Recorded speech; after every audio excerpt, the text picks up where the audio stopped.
Married for 3 years. Michael had never touched me, wearing a lace nightgown. I faked hickeys and sent him a photo of myself sleeping, shot from the angle of a so-called third party. Bro, she smells amazing. Hurry up and divorce her. Let me have her. Will you?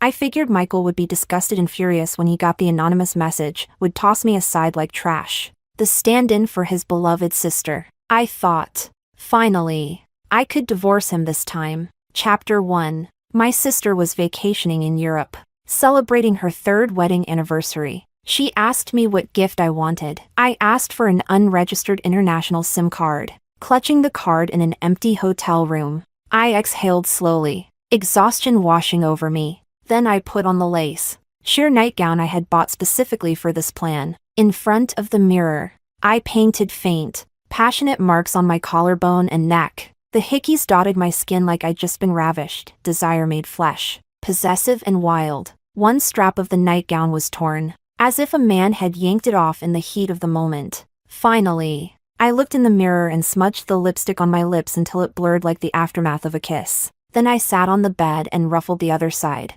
mimicking the trace of another body having slept there. I closed my eyes. The camera clicked on timer mode, angled to look like it had been taken by someone else. 3, 2, 1. The woman in the photo seemed to have just been through a night of intimacy, now sleeping deeply, completely unguarded. I stared at it for a long time. My mind drifted to Michael's infamous reputation in the business world. A smiling predator, a capitalist who devoured people without spitting out their bones. What I knew best, though, was that ever-cold, emotionless face of his. Beautiful, yes, but all his affection belonged to my sister. I prepared for the worst. Even if Michael felt nothing for me, no man could endure betrayal from a woman, even if he never touched her. He'd probably take revenge, but eventually, he'd be disgusted and angry enough to throw me away, to finally divorce me. That's all I wanted, divorce. I closed my eyes and hit send.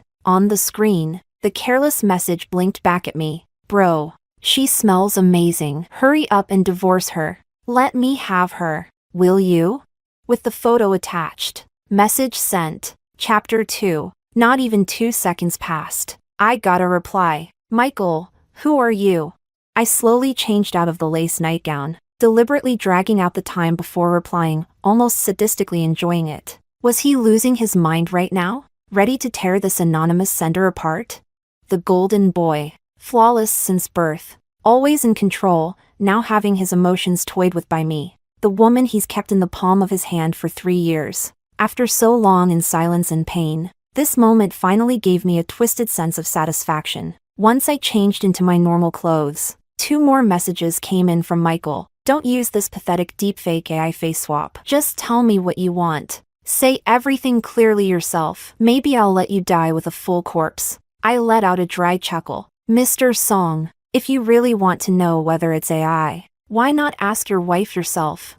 The hickeys on my baby's neck don't fade that easily. I dared say that because I knew Michael Song was currently overseas, negotiating a major business deal. He wouldn't be back for at least half a month. But then, suddenly, my own phone rang. I flinched. The ringtone blared through the room. Michael's name on the screen. I pressed my lips together and stared at it until it stopped ringing. But the screen lit up again. Another call. Michael wasn't letting up. That's when I realized, this time, he was really pissed. My heart pounded like crazy. I felt like I was walking a tightrope, playing a game that could destroy me. I typed back. Mr. Song, stop calling. We did it 5 times. Your wife's passed out from exhaustion. The calls finally stopped. My phone fell into a dead silence. Then, using the anonymous SIM card, I sent another message. I never meant to break you 2 up. Mr. Song, your wife and I truly love each other. Please,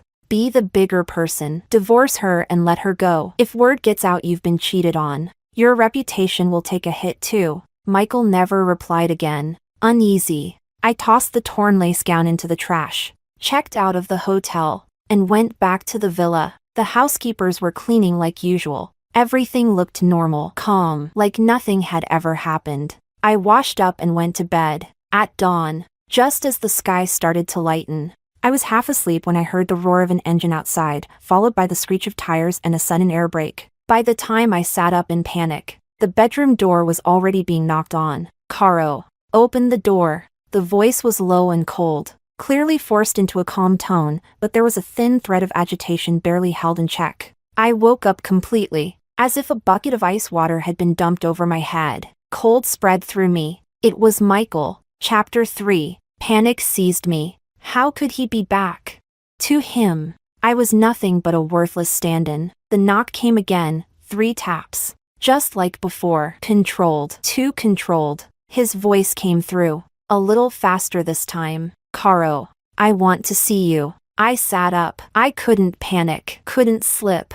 Taking a deep breath, I feigned grogginess and forced myself to sound calm. "Mr. Song, I need to use the bathroom and take a shower. Please wait." I rushed into the bathroom, turned on the shower, and stared hard at the hickeys on my neck. They were marks I'd made myself, with a bottle cap. I hadn't held back either. They looked real. Too real. Not even foundation could cover them completely. But cover them I must. Because anyone who cheats, or pretends to, their first instinct is to lie. To hide. Michael was a human lie detector. If I was going to act, I had to play the full part. I wet my hair to make it look freshly showered, changed into a black high-necked dress, long sleeves and all. The visible hickey near my collarbone, I covered it with a band-aid. In front of the mirror, I practiced a guilty but calm expression. Disgusting enough, I thought. Surely this would make Michael loathe me. Surely he'd want a divorce and kick me out.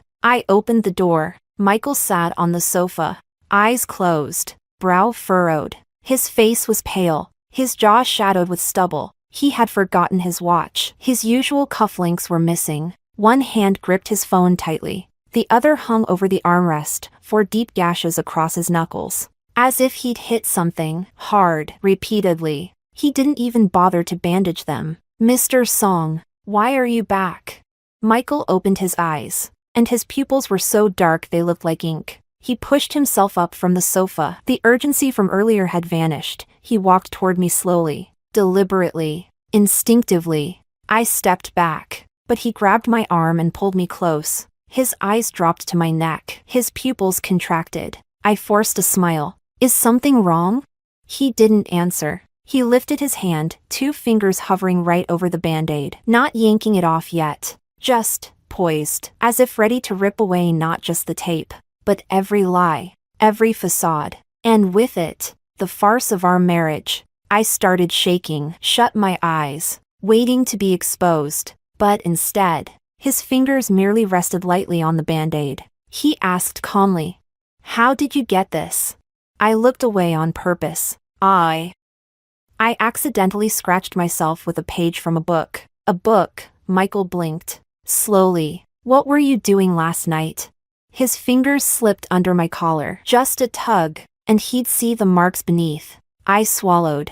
I went out to get a hair treatment. Michael's breathing deepened. He stared at me expressionlessly. In that moment, I had the terrifying illusion he might actually eat me alive. His fingers clenched around my collar. Pulling me forward, I nearly fell into his arms. I threw out an arm in reflex, pushing against his chest. His other hand wrapped around my waist, gripping like a vice, tightening inch by inch, like that was how he was keeping himself from exploding. I couldn't fight him. My arms started going limp. Michael leaned in, closer and closer. "Mr. Song, don't," I stammered. I didn't know what he was going to do, but something told me it wouldn't be good. My mind blanked. I was trembling, rambling. "I'm scared. Please. Don't touch me. I'm begging you." A few seconds passed. Then, unbelievably, he pulled away, slowly, fingers curling into a tight fist. His face turned ashen, lips pressed into a hard line. It was only then I realized what I'd just said. "I'm scared. Please don't touch me. I'm begging you." Michael spoke, his tone cold and distant. "I'll assign you 2 personal bodyguards. From now on, they'll accompany you whenever you leave the house to ensure your safety." Then, without hesitation, he turned and walked away. Only when I heard the familiar engine roar to life outside did I snap out of the daze. He wasn't going to pursue it? How could that be possible? Chapter 4. I was being closely watched, barely any chance to pull out that phone and contact anyone, though Michael was overseas. For some reason, this time he cut his trip short. It took him only 5 days to finish a deal that should have lasted weeks. After his return, the surveillance around me loosened slightly. I finally got the chance to pick up the burner phone again, using the anonymous SIM card. I sent another message. Bro, what's your deal? So she cheated, get a divorce. Simple as that. Why lock her up? Michael replied almost instantly. She didn't cheat. I believe her. Caro's not the kind of person who would do that. I stared blankly at the message. What did he mean? Yes. I hadn't really gone through with cheating, couldn't bring myself to do it. So I came up with that elaborate plan. But how would Michael know what kind of person I was? He had always been cold, distant, detached. I couldn't help it. I struck the match again, fanning the flames. Mr. Song, don't pretend you know your wife better than I do. She has 3 beauty marks, one by her ribs, one near her belly button, and one, well, whenever I connect the dots with my fingers and trace downward, she trembles uncontrollably. But you're her husband, married for 3 years, you already knew that, didn't you? That last line was pure mockery, because in all those 3 years, Michael had never touched me. Bang! Just as I hit send, a loud crash echoed from upstairs. It came from Michael's study. I flinched, quickly hiding the backup phone. More crashing followed. Then I heard him come down the stairs, tiredly instructing the butler. Get someone to clean it up. The computer needs to be replaced. His footsteps approached. I trembled. For a moment, I truly thought I'd be next, shattered like that laptop. I panicked and dove into bed, pretending to sleep.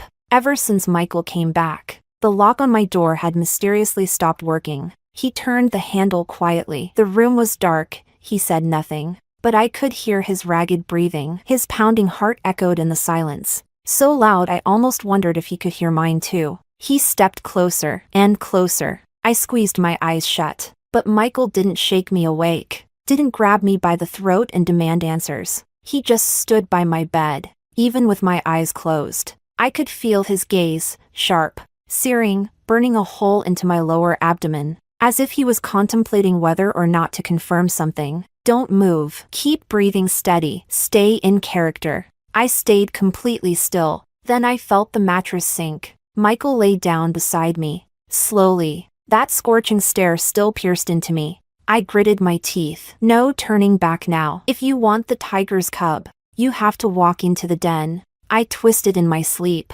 dreamlike, and burrowed my head into his chest. Michael froze. His scorching gaze softened for a moment. Hubby, I murmured. He tensed up immediately, but I clung tighter, wrapping my arms around him, and in the sweetest, most syrupy voice I'd ever mustered, said, Hubby, hug me. I thought he'd get mad, maybe even hit me, because I'd never called him that before. He knew I was calling someone else, but instead, he stared at me, trembling with rage, fingers digging into my arm. But then I whimpered, and he forced himself to let go. Michael cradled the back of my head, pulling me into a tighter embrace. He kissed my hair, then gently, awkwardly, began stroking my back up and down, again and again, like a clumsy lullaby. He whispered, Hubby's got you. I froze. His eerie calmness was downright deranged. Michael was a brilliant man. He should have figured it out the moment he received the messages. He should have drafted divorce papers, kicked me out,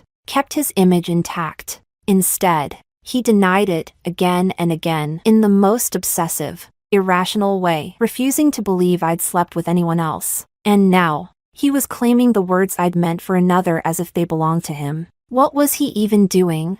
He thought I'd fallen asleep. Silently, he lifted the blanket, then placed a fingertip on my ribs, tracing downward, exactly as I'd described. A single touch. Cool. Featherlight. Too fast. Before I could process it, my body jolted violently. I couldn't control it. I was shaking all over. The text had been a bluff. I hadn't even known that would happen. And now, I was breaking character, trembling, panicked, completely exposed. I tried to turn away, to escape. Michael stopped, then wrapped his arms around me, fully, forcing me to face him, press against him. His grip was firm, unyielding, like a lock snapping shut, so tight I could feel the erratic thump of his heartbeat against my chest. Wild, chaotic, alive. He whispered, "You are mine, and I am yours." He'd gone mad. All reason, all logic, all calculation, gone. He wasn't acting like a man anymore. He'd become a beast. Ruthless, direct, possessive, like he'd dragged me into his lair. And now I belonged to him. Michael had objectified me, and himself. We weren't fragile humans with soft hearts anymore. We were two pieces of cold iron. Click, locked together. And somehow, that meant we belonged to each other. He was truly insane. I opened my eyes in the darkness, watched his sleeping face as I lay trapped between his chest and his arms, until exhaustion pulled me under. And I dreamed of 3 years ago, me crying, begging Michael to let me go. He looked at me coldly, until I screamed, "I don't owe you anything. You have no right to keep me."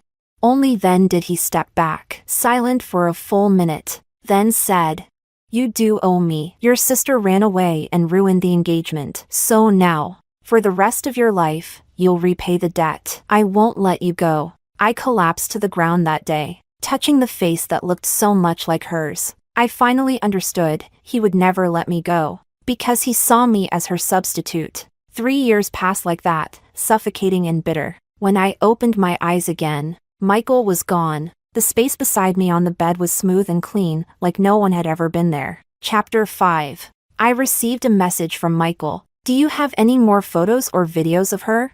I replied instantly, "Bro, I'm a flirt, not a creep. I don't take nudes of women." "Is that how you sweet-talked your way into her heart?" "She's so young. You're disgusting." I blinked, baffled by the insult. "We're in love, for real." "Young? I'm 23. Thank you very much, nearly done with my master's degree." "Michael, leave her. Just name your price." That pissed me off. "I already told you. Bro, this is real love. How about you leave her, and I'll pay you?" "Michael, you're not worthy of her love." That really got under my skin. "Excuse me?" Even gender-swapped me is top tier. I went all in, risking everything. I found a photo online, one with killer abs, and another of a different, impressive area. Sent both. "I've got the goods. Don't worry, your wife's well satisfied." This time, I didn't hear anything breaking, but a second later, sitting in the living room, Michael let out a sudden, cold, mocking chuckle. "Heh, not big enough?" Sure, I haven't seen the real deal, but by online standards, it looked pretty decent. So what the hell was he laughing at? Then another message came in, and when I read it, my blood turned cold. "On the 27th last month, you, or someone on your behalf, went to Barcelona and bought a prepaid SIM card. Didn't you? Michael, did you really think using an unregistered SIM would stop me from finding out who you are?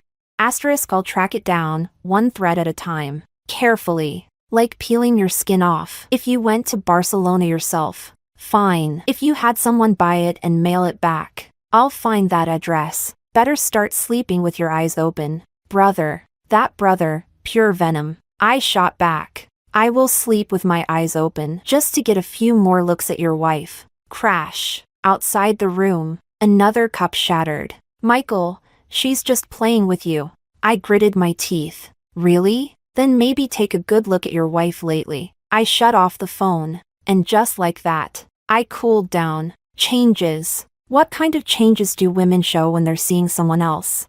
I started working out. Every morning, I'd spend 40 minutes on weights, then 15 minutes on cardio. Barely 2 days in, the butler came to me, looking uncomfortable. "The gym's out of order, miss." "That's okay," I said. "I'll use whatever machines still work." "All of them are broken. The door too, it won't open." "Fine." I laid out my yoga mat in the living room and started doing aerobics. And of course, Michael, who had been working from home more lately, just had to be seated on the sofa in the same room. He was staring at his laptop when, out of nowhere, he asked, "Why are you working out all of a sudden?" Perfect setup. I looked away. I'm still not slim enough. The fitness trainer on the TV bent down to touch her toes and stretch. I followed along. Michael's Adam's apple bobbed slightly. His voice was a little hoarse. "You're already slim." I panted. "I want abs. Abs are beautiful." He shot back instantly. "Who told you that?" I froze. I don't know why, but I hesitated. This was supposed to be the perfect opportunity to blow the whole thing wide open. Wasn't this what I'd wanted all along? And yet, I suddenly felt like I was hiding something real, like I actually had cheated. I made excuses to myself. Maybe it's just because. The atmosphere right now, it was too good. Too good to be us. Michael and I were usually distant. Always rushing. He worked. I endured. We never sat in the same space. Doing our own things. Occasionally exchanging words like a real couple. I was still tangled in that feeling when Michael abruptly gave up the question. Forget it. Doesn't matter. He just let it go. In that moment, I had this strange, surreal sensation, as if the two of us were silently, carefully maintaining a fragile thread, a red string, spun from paper, looped around our wrists. But minutes later, I went to the bedroom to change and saw the message Michael had just sent. Still calm, still seated on the sofa. At some point when I turned away, his fingers had moved. He had sent a final text. "You sick bastard. I want you dead." Chapter 6. The TV broke. Well, everything else worked. Just not the fitness videos. The butler informed me, visibly uncomfortable, and starting at 8 a.m. every day. He vacuumed the entire house, meaning I couldn't work out in the living room anymore either. I took a deep breath, and began learning how to bake. The butler, curious, asked why. I smiled and said, "It's a wonderful feeling, watching someone eat something you made with your own hands." At the top of the stairs, Michael stood silently, his face cold and unreadable. His head followed my every movement, back and forth between the island counter and the oven. The burnt cookies? I ate those myself. I gave 2 decent ones to the curious butler. The rest, I packed carefully into a paper bag, tied with a ribbon. Homemade baked goods? That should be a clear enough sign that I was seriously seeing someone, that I cared. Back in my room, I got dressed. "Mr. Song, I have a group meeting today. I'll be heading out for a while." Michael was leaning against the kitchen island, staring at the empty baking tray with a blank expression. He looked up at me. Was this it? Was he finally going to snap? Demand a divorce? My heart practically lodged itself in my throat. But instead, he merely raised an eyebrow and gave a wicked, lazy smirk. "Sure, go ahead." Then turned and left. I walked over and froze. The cookie bag I had placed on the table was gone. Even the leftover burnt ones, all gone. Michael, he threw them away? Those cookies were meant for my professor. My lab partners, he trashed them all?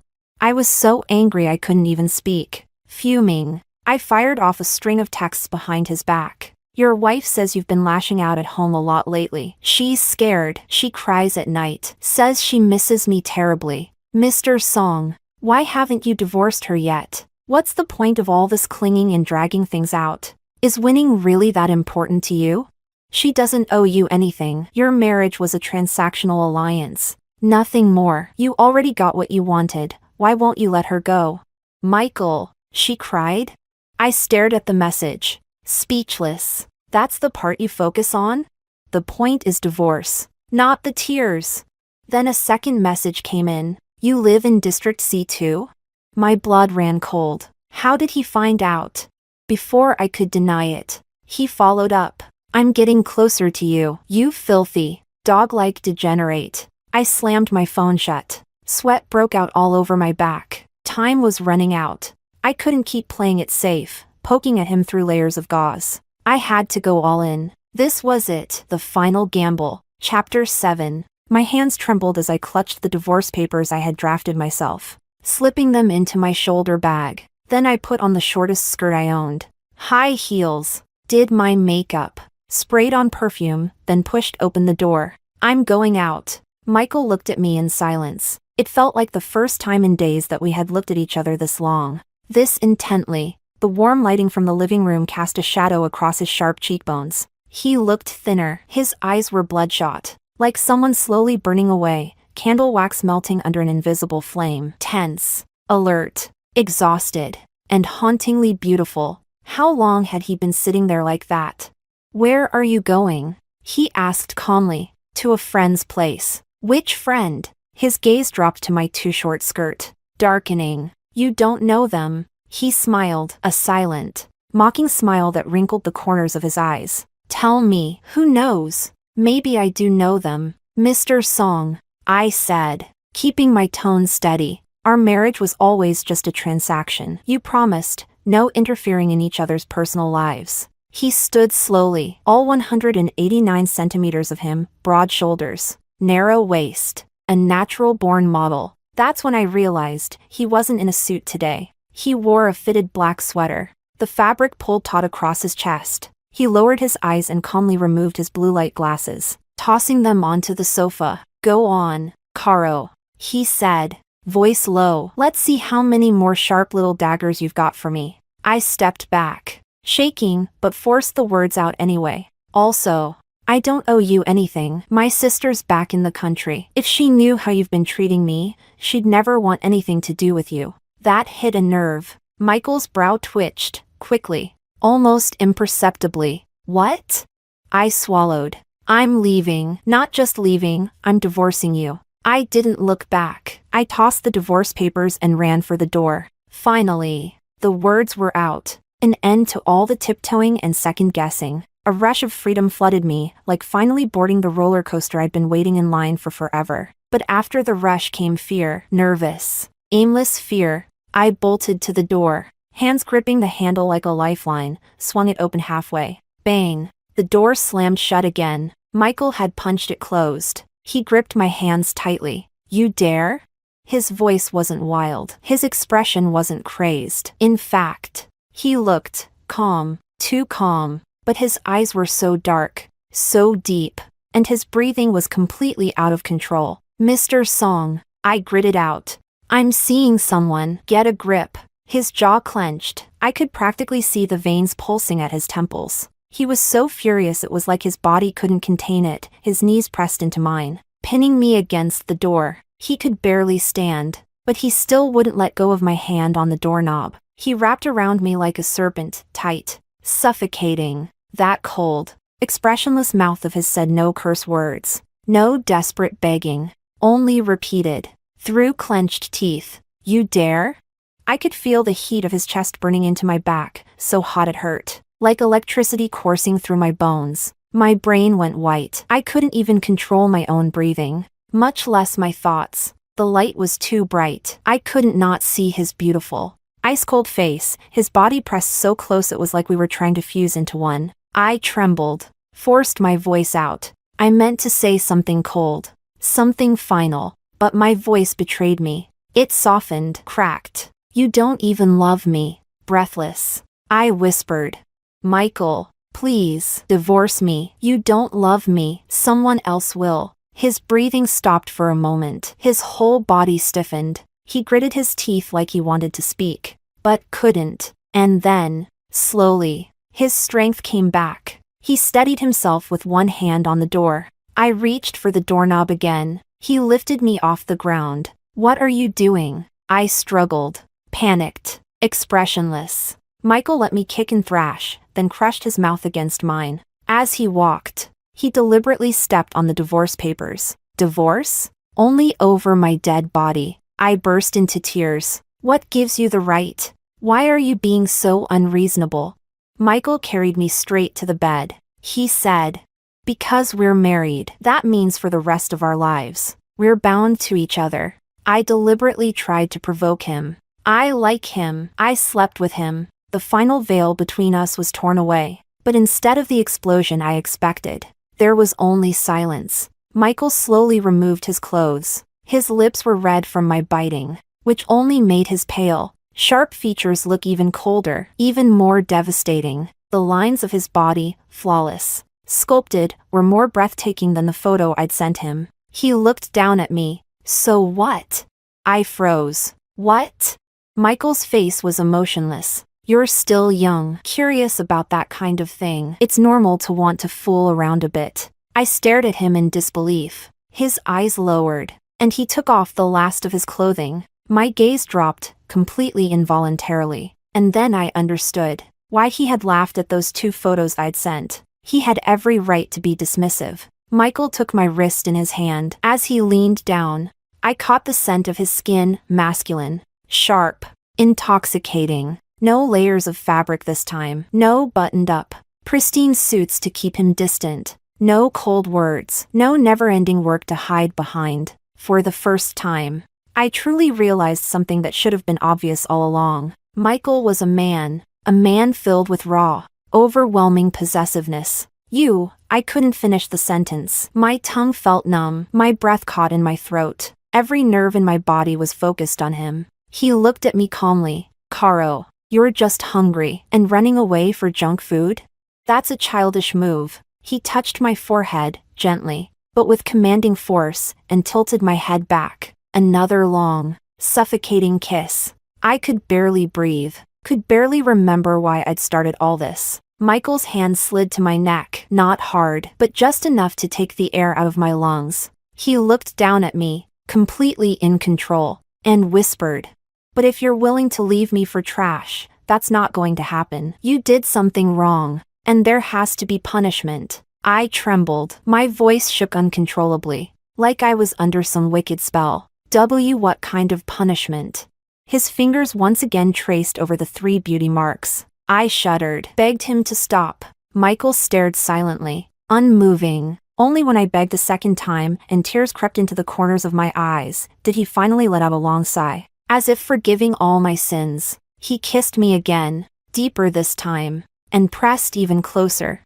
Ding dong, ding dong, ding dong. The doorbell rang. Michael acted like he didn't hear it. He wasn't stopping. Moments later, knocking. "Caro? It's your sister, Mr. Song. Are you with her?"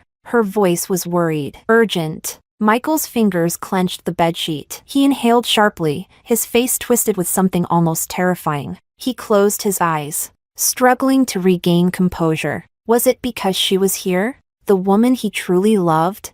I gave a bitter, silent laugh. Strange how pain could return to a heart I thought had long since gone numb. Maybe it was because Michael had been so possessive lately, so intense, that I'd started to have delusions. Delusions that maybe, I wasn't just her replacement. "Caro?"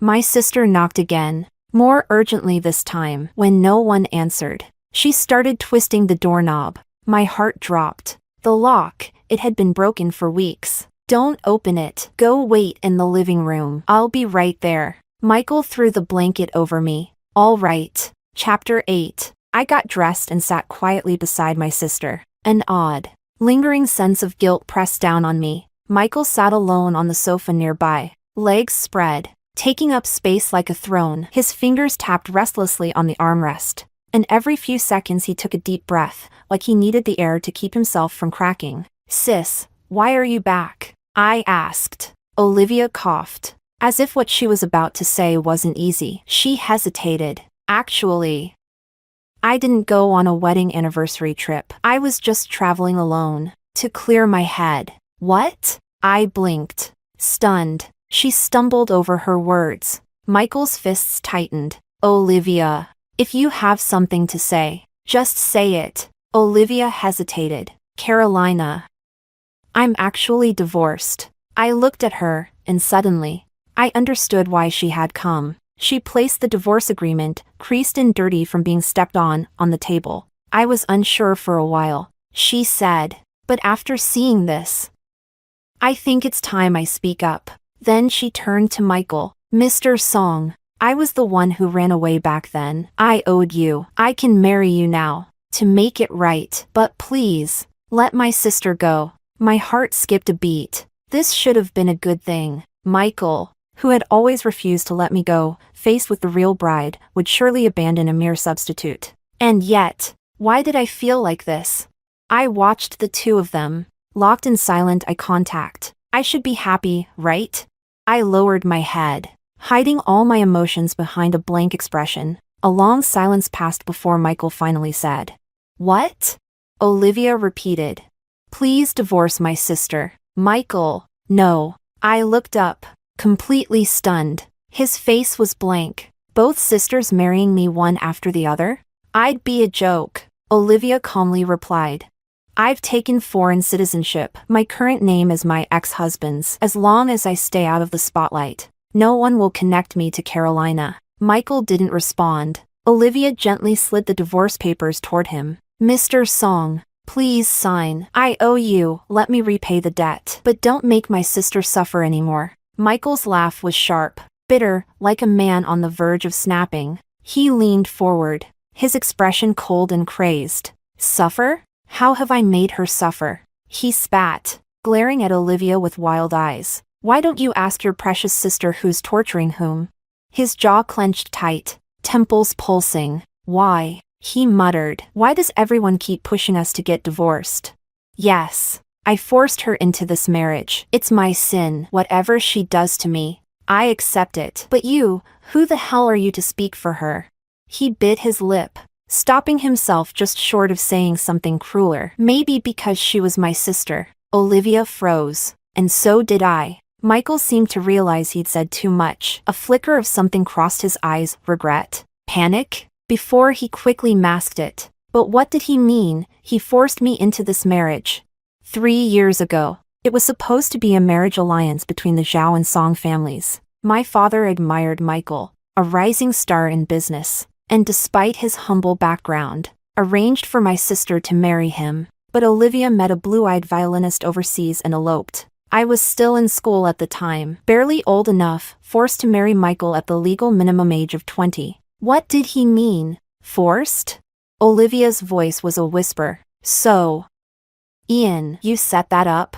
No wonder I kept running into him everywhere. I thought it was fate. Michael shot to his feet, face taut. That's enough. Don't say another word. But Olivia stood too, her eyes blazing. So you never even liked me. You chose someone who matched my type, just to lure me in. I don't owe you anything, and neither does the Zhao family. Shut up, Michael snapped, voice shaking, his usual commanding tone cracking into something fragile. But Olivia's voice was sharp, cold, unstoppable. And my sister? She definitely doesn't owe you anything. Michael's chest heaved violently, like someone had punched all the air out of him. He looked as if someone had ripped his armor off, exposing bare flesh under the sun, pale, fragile, gasping. That's right, Olivia said. She owes you nothing. The alliance between our families is fulfilled. The business deal is done. So if she wants to leave, what gives you the right to stop her?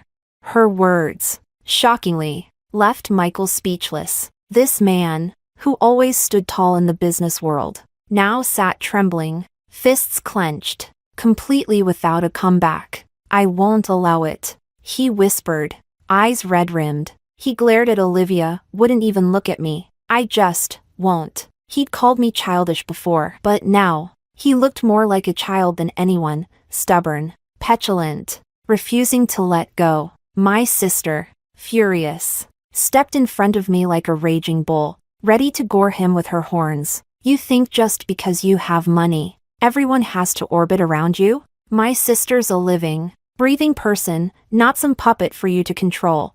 Michael, play your power games at your company. Manipulate adults who know the stakes. But what gives you the right to torment a college girl?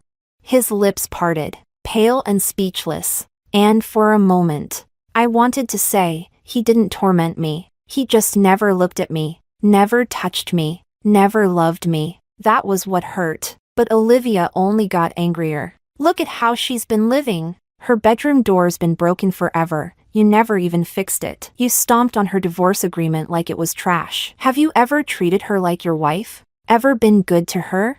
Caro's had it rough. She even had to ask me to buy her a phone SIM card behind your back. In that moment, my back went cold. Every hair on my body stood up. All I could think was, it's over. Chapter 9. Michael's already fragile expression froze. His pupils shrank sharply. He looked up. What did you say?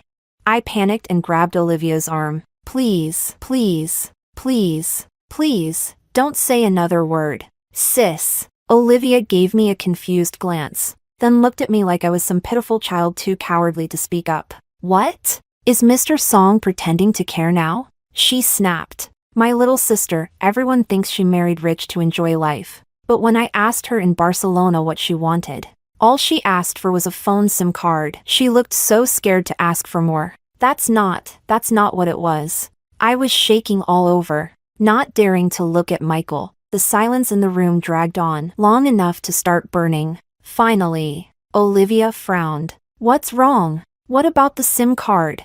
Michael let out a short, humorless laugh. Nothing. His voice dropped, colder. I could feel it, his gaze scorching through me, burning like needles against my skin. Then, softly, it's all my fault, sister.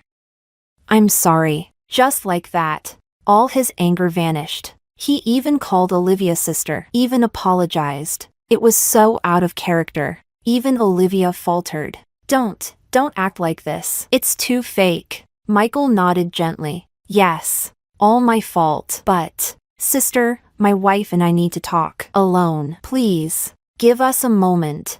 Half persuasion, half pressure, he escorted Olivia out. The moment the door closed, I felt like my death sentence had been signed. Click. The sound of the lock was like a starting gun. I ran straight up the stairs, desperate to hide in his room. I swear, at first, I only wanted to lock the door. I didn't even think about the fact that his room also had a bed. But Michael was faster. Before I could shut the door, his hand slammed it open. He stepped in, shut it behind him, and locked it. Without a word, he stripped off the sweater he hadn't worn for long. Step by step, he cornered me to the edge of the bed. I was wrong. I cried. Too late. I won't divorce you anymore. I begged. After everything, anyone could see it now. He didn't see me as a replacement. He might even, like me. Maybe it was worth waiting. Worth reconsidering. Michael nodded. Don't even think about it. He pushed me down onto the bed, eyes locked on mine like a predator, kissing my neck in a storm of repressed jealousy. Hickeys. Huh? Calling me bro? Asking me to give my wife away? Real guts. Bro. He kissed me again and again, his long bottled-up jealousy spilling out, so thick it turned into frustration. Michael wasn't someone who showed emotion easily, so when he did, it came out all at once. Too much. Too raw. Only when he'd kissed me like he was trying to steal my very breath did he finally whisper, I never didn't love you. I was just scared that if I said it out loud, you'd tell me you didn't love me back. He held me tightly. I hesitated. Then, slowly, carefully, I reached out and hugged him back. And in that moment, his whole body trembled, like the bones in his spine had just come alive. After a long while, he whispered, Caro, can you say it again? That hubby, hug me line? I couldn't take it anymore. Get off. Naturally, Michael didn't get off. In fact, he got closer, way closer, super close. This time, no doorbells rang, no interruptions. I watched as he kissed all the spots I'd once faked hickeys on, kissing them in exactly the same places. Only now did I realize he must have looked at that photo again and again. So many times. He memorized it, branded it into his mind. The curtains swayed with the breeze. The sun set, then rose, bathed in morning light. Half awake, I lifted my eyes. On the corner of his desk, hidden, was the bag of cookies I thought I'd lost.